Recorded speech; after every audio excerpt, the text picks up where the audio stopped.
Mtazamaji, tangu mwaka wa 1999 kinara wa upinzani Raila Odinga ameonyesha uwezo wake wa kujiunga na serikali kila baada ya kupoteza uchaguzi.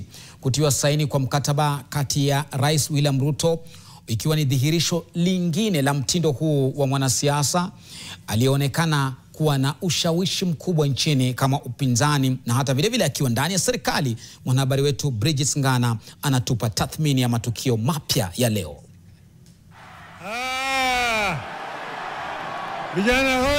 Sawa na mtu anayedhaniwa kuwa na bahati kama ya mtende, kinara wa ODM Raila Odinga ameonyesha weledi wake wa kisiasa wa kuwa serikalini na upinzani kwa mpigo.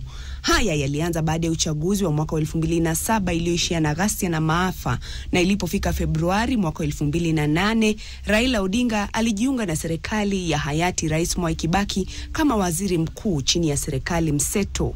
Tarehe 9 Machi mwaka 2018, baada ya uchaguzi mbili mwaka 2017, Raila alilakiwa na Rais mstaafu Uhuru Kenyatta na kujiunga na serikali hiyo iliyomtenga aliyekuwa naibu rais wakati huo, Rais William Ruto. Lakini sisi tunajua bwana kitendawili ako na njama ya kuunda serikali ya mkato ya bandia kupitia nusu mkate, ndio hataki mambo ya uchaguzi.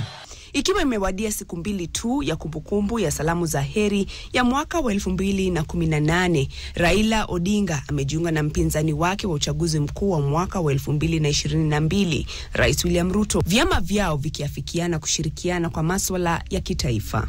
Hatua hii ikiibua hisia mbadala nchini. Mkataba huu kati ya ODM na UDA imefanyika wakati baadhi ya viongozi kutoka vyama vya ODM na Jubilee wamejumuishwa kama mawaziri na wakuu wa idara serikalini. Mkataba wa kwanza wa Raila na serikali ulikuwa mwaka wa 1999 baada ya chama chake cha NDP kuungana na chama tawala cha wakati huo KANU, na ndoa hiyo ikadumishwa mapema mwaka 2002 wakati NDP ilivunjiliwa mbali na wanachama wake kujiunga rasmi na KANU, ila muungano huo uliporomoka miezi michache kabla ya uchaguzi mkuu wa mwaka wa 2002 alipohama KANU Raila.